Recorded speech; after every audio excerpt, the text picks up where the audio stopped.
Anyway, I think we need to move on from this idiotic, moronic, and fucking. I'm swimming in a pile of money. Carl Crawford signs with the Boston Red Sox. 7 years, $142 million. I think this. That's actually a decent. This is a very good signing for the Boston Red Sox. And Carl Crawford does so many different things. He doesn't hit a lot of home runs, but last year the man is. He's gotten near 20 home runs toolsy as before. fuck. Yes, Pardon me for using that word, but. There's no better way to describe him. The guy can just do a lot of things. He can hit for power. He can steal. He's pretty much a double almost every time he gets on base because he'll get on base and he's going to run steal like a second fucking most of the madman. time, and nobody's going to be able to catch him. Like he steals so many bases. He hits for such good average. He hits hard line drives, and let's say he rips a hard line drive down the line. He'd be a great. He'd be a great leadoff hitter. The pesky Paul in right field. I mean, that could be huge for him. No, really, wouldn't you think so?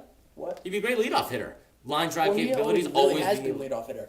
I don't know. I think he could very well be a leadoff hitter. I thought B.J. Upton was the Rays' leadoff hitter.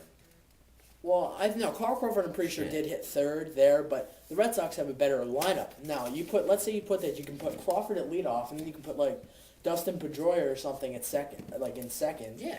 And then you have Adrian Gonzalez at third, and then Kevin Youkilis hitting fourth, or the other way around, depending on which way you want to swing it. And then you got Jacoby Ellsbury, who's a very nice upcoming player, who's also very fast. He's a Met now. I was going to say Jason Bay just due to force of habit. Yeah. The only area I might be able to pick on with Boston is pitching depth. Well, yeah, but I was thinking you got John Lester in the lineup specifically. J.D. Drew. What were they? Luckily for them. What kind of battery should I throw? You want D's or do you want just like a pile of triple A's? Oh, let's not go there again. or a 9-volt. Once you get used to how it curves when you throw it, can be a very potent weapon. Yeah, but luckily for them, this is the last year of his contract, and I think to me this makes the Red Sox the odds-on favorite, without a doubt, to win not only the American League East, but just the American League in general. This year, the road to the World Series for the AL runs through Boston, without a doubt. Without a doubt in my mind. Without a doubt in my mind. And speaking of which, later, Yankees got fucked. Around spring training, around spring training or so, we will give our predictions as to what's going on, and we know what Phillies win the World Series. And we know what everybody's waiting for, but we're going to save that signing till the end.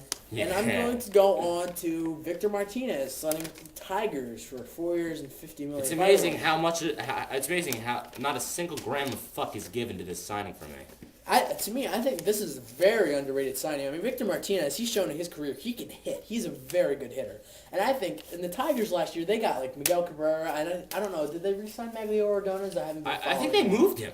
I was reading it. I know they declined his I was reading or something. ESPN. That was about it. And then I know they were going to try to re-sign him for lower salary. But I don't think he was going to take it. I think they were trying to move him. I know he's 30 years old though. I mean, why not good. take it? I mean, he's not what he used to be. But he's still above 300. Let's take it this way: the Nationals would fucking kill to have him, even now. Well, yeah, absolutely. The Nationals are going to be the ass of many jokes between us this year.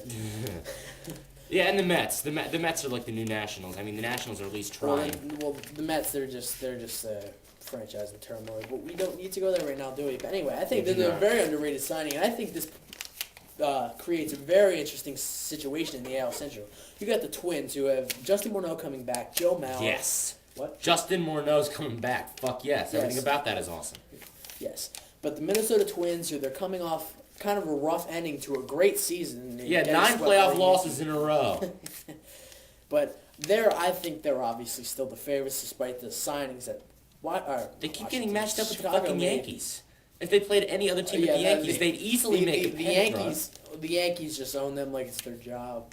But kind of like us with the Braves when it counts. That 3-game series back in September. Now you tell me, remember that? We needed to win at least 4 of the 6 games?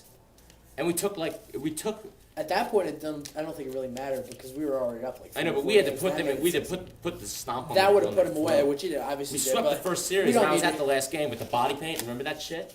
Yeah, I was at the Halliday game. Yes. Yes, that was. I was at the Oswald game with Raul Ibanez hitting that psychotic double that hit the line. Excellent.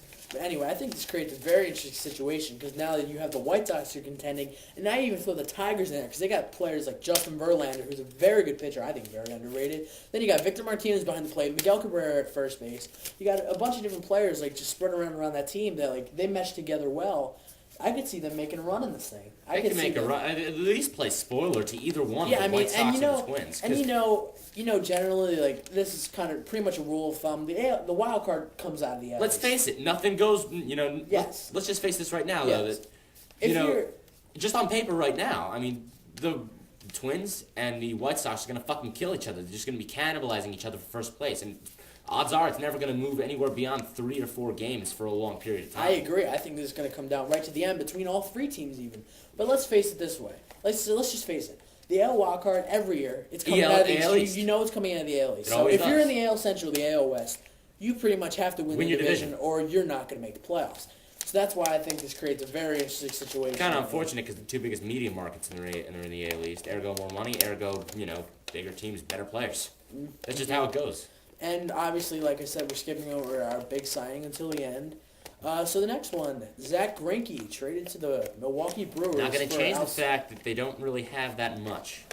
I think they could be a very good team. I don't know what the whole situation with Prince Fielder is going to be next offseason, if they're going to trade him. I don't know if he's free agent. I don't know if they're going to let him go. I mean, I'm pretty sure he's a free agent. He's going to demand a fucking ton of money. Absolutely. Okay?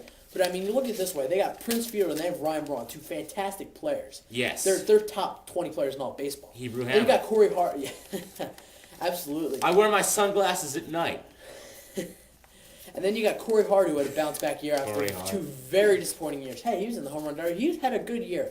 I'm just saying. I'm making fun of the fact that there's a singer of the same name. And then you got in the rotation, you got a very good 1-2 punch in Zach Greinke and Giovanni Gallardo, who is a very good pitcher. And then you have Randy Wolf. No, but they also, for a third starter, they have, who I personally have always been a fan of, is Sean Markham. They traded from Toronto. Yes. He had a very good year last year from near as I can tell. I mean, I didn't watch him too much, but I took him in a bunch of He's a very solid mid-rotation starter. Yeah, he's a fantastic three starter, but not as good as some 3 starters. We'll get that in a minute.